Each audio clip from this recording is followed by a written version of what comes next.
Hello guys! Magluto tayo ng sinigang sa meso, ating ulam sa pananghalian. Ito mga ingredients niya.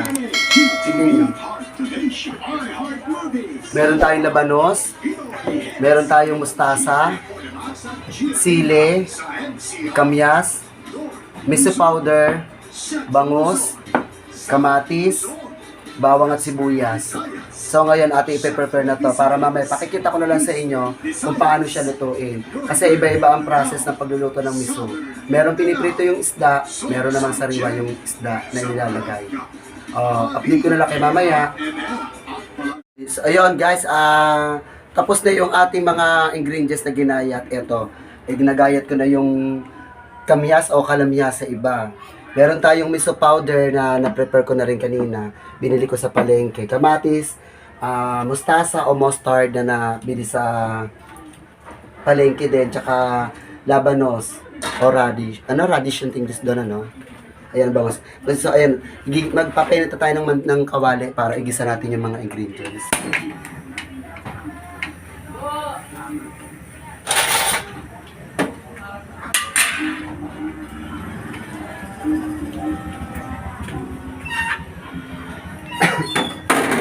Lalagyan tayo ng mantika.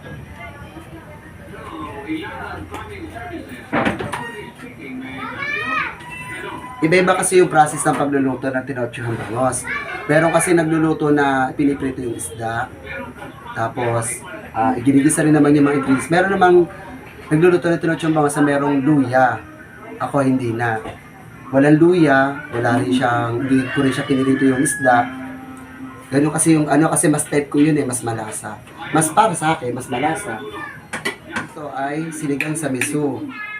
Hindi ako gagamit ng luya. Kasi ibang sinigang sa miso, nagamit ng luya, ako hindi na. Unahin ko muna sibuyas. Kasi mabilis masunog yung bawang.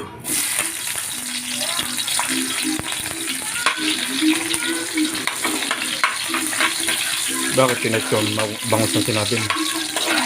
Yun guys, nagkamali lang ako. Pwede natin i-play yun. Maganda rin naman yung pagka-comedy ng konti. Bawang.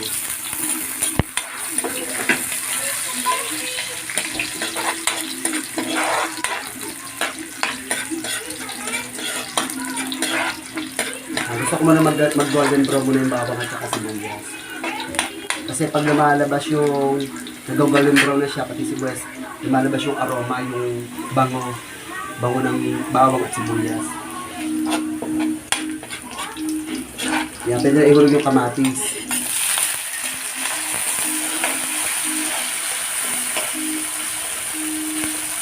5 pirasong kamatis na nilagay ko para na asim-asim sa sabaw.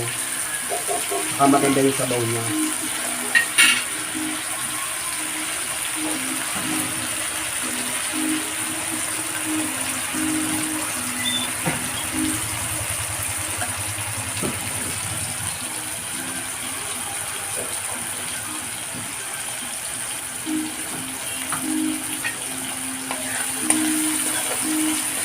Gusto ko pati pag nagigisa ng kamatis, lutong-luto na siya, yung nagigisa na dudurog na.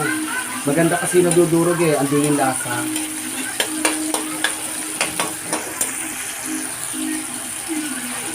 Ang sinigang sa miso na bangus, eto na, yan.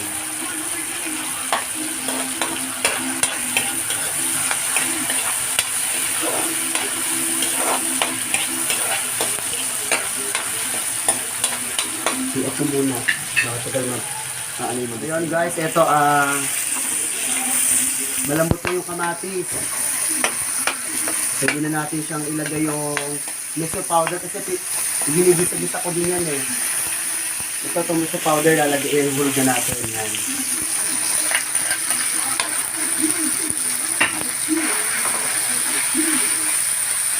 Ika-top-holder. Maganda kasi nagigisa-gisa rin ng miso powder. Diba dry na siya, wala na siya yung niya, sabaw-sabaw niya.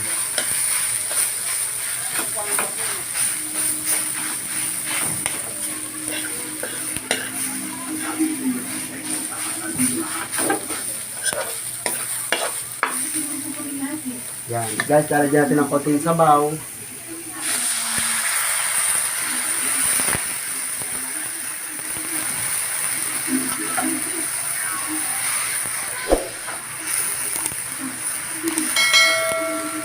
Konti pa, lagyan pa natin para masyado siyang malapot.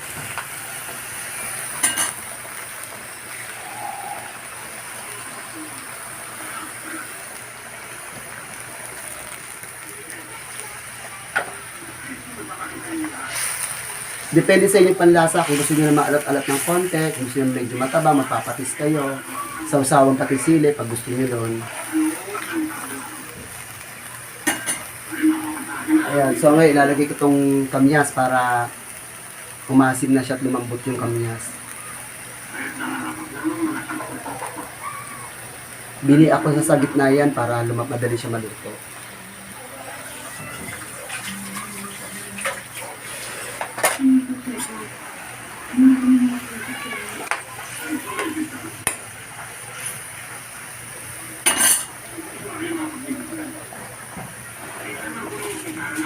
Lagyan na rin natin siya ng magic sarap.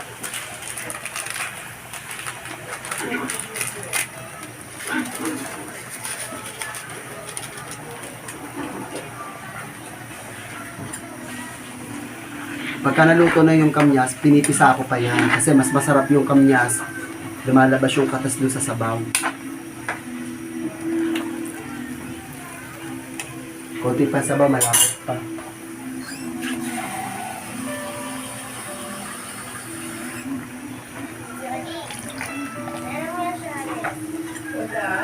Na siguro tama na ito.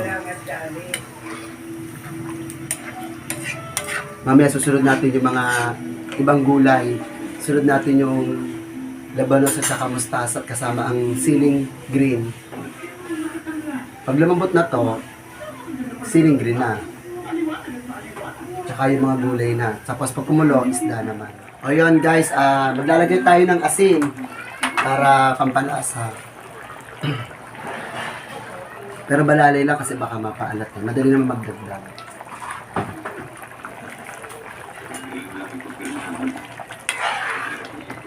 Tapos lagyan na natin yung labanos. Kasi yung labanos kasi medyo matagal maluto.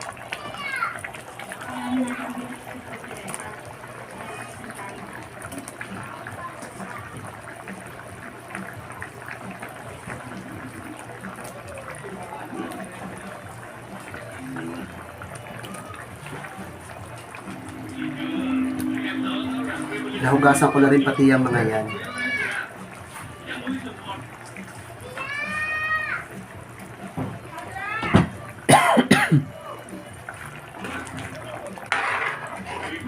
Maganda yung medyo malapot-lapot ng konti. Tsaka dinuro ko na rin pati yung kamyas para umasin.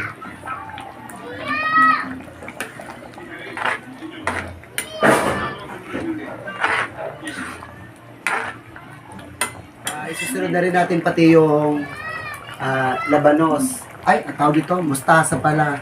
Nalagay na yung labanos eh. Malambot na yung labanos. Kaya lagyan natin yung mustasa.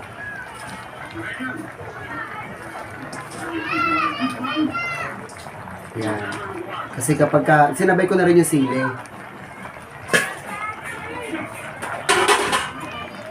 Pag lubog ko na konti nito, ilalagay ko na rin yung isda. Kasi para makasabay na rin sa paglambot yung labanos at saka isda. Kasi yung iba, panluluto ng sinigang sa miso, maraming maglagay ng sabaw. Ako konti lang kasi mas malasa kasi.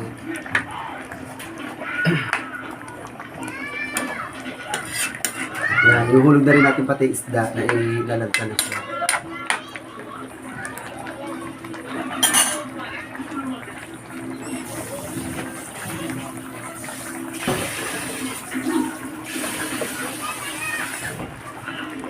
Lagyan natin ng bangos.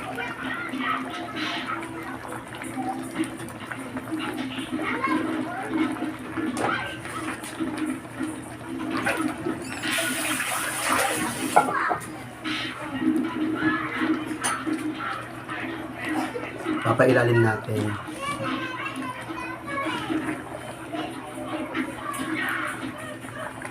Masarap to guys kasi pagbihira ka lang tumikim ng sinigang sa miso na bangos, masarap. Mas ano kami sa isda at gulay kaysa sa karne. Natikim din kami ng karne, kaya lang bihira lang. Madalang.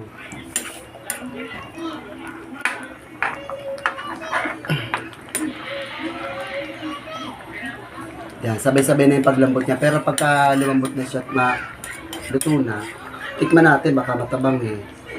Dagdag tayo ng konting asin.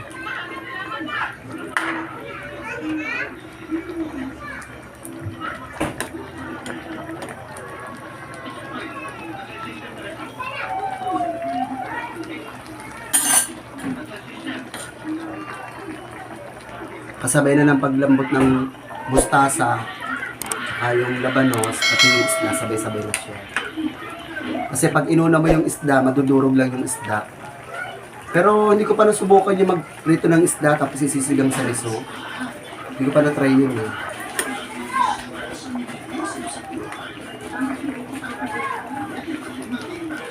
Baka sa susunod, tatry ko kung masarap. Kung pin ng panlasa ko. Kasi depende naman sa panlasa ng tao yan. Ang bango, nangangamoy na yung mustasa. Tsaka yung sili.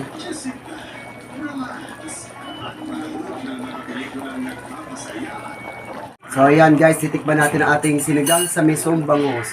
Kung tama na yung alat niya. Pag tama na alat, tsaka asin, hindi na natin siya dadagdagan ng asin.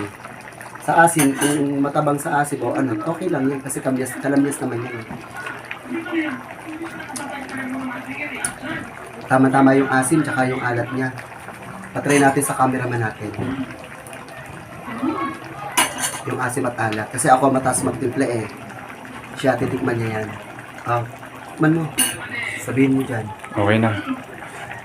Okay na yung asim at alat. Yan, luto na ang ating sinigang sa meso. Yan. Papatayin na natin ang kalan. At kakain na rin tayo maya-maya. Niluluto pa yung kanin. Luto na siya guys. Pwede tayong kumain. Kakain na kami. Luto na yung ating sinigang sa meso na bangos. Ito siya. Kakain tayo. Don't forget to subscribe, like, and share. Click yung notification bell para updated kayo sa aming susunod na video. Bye-bye. Kain!